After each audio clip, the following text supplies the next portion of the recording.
I suppose just to say that this stems from the whole retail price take in the equity in the food chain, in the price chain, and it seems that milk is it's very easy to put into an own brand, and then it's very hard to trace where it came from. Milk is milk, and especially with some of the border regional processing companies.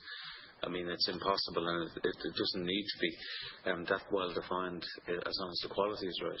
But from the point of view of an all-island approach to protecting the producers, that the best way, Deputy O'Quibb and others, and this has been a constant issue for us, and we have tried to address it through our hearings on the grocery code of conduct. We would be interested in fairly soon, maybe seeing an interim report on the assessment of the effectiveness or otherwise of the adjudicator in the UK. We have been told ad nauseum from representatives from the retailers that it's not necessary to put in a statutory one, that they're quite happy that a voluntary one can be effective and it can be rolled out across Europe.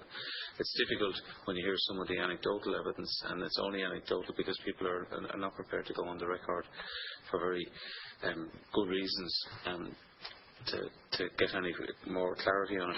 Could I just say on the cap, I think that it would be, given that I think the UK, the North has its envelope, it is treated as a region, that it would work closely with the arrangements that are being made by the Department and the Minister here towards whether it's convergence, coupling young farmers and any other part of the cap, that they would be as close as possible to suit both, because it's very difficult to see how having them very different could suit anybody. I mean, milk is one issue, but there are others where, either side of the border, especially you can have advantages and disadvantages.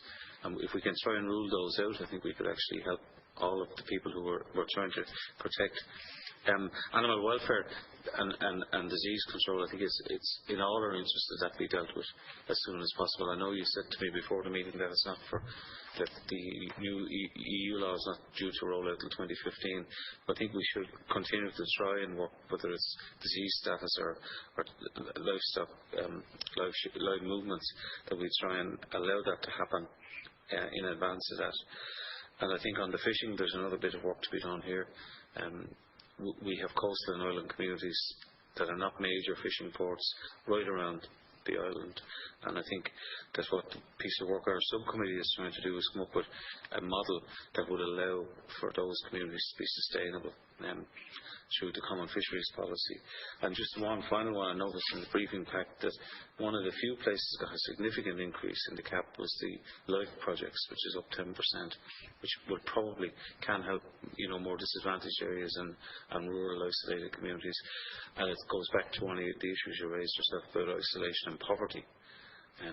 And maybe we should look at those developing schemes that will help those, along with national initiatives as well. So that's my little bit of a contribution, Minister. I'd like to thank the Minister and the members for participating today. I think it's been useful. I think there is definitely advantages in us trying to look at this as in conjunction with each other, and the North-South Ministerial Council and other forum are very good. So we would hope this one, to give the Minister a chance to put on the public record at some of the points that sometimes are not articulated in ministerial meetings. So I'd like to thank the members for the engagement as well, and just to, before I adjourn the meeting, to invite everybody upstairs for a cup of coffee with the Minister.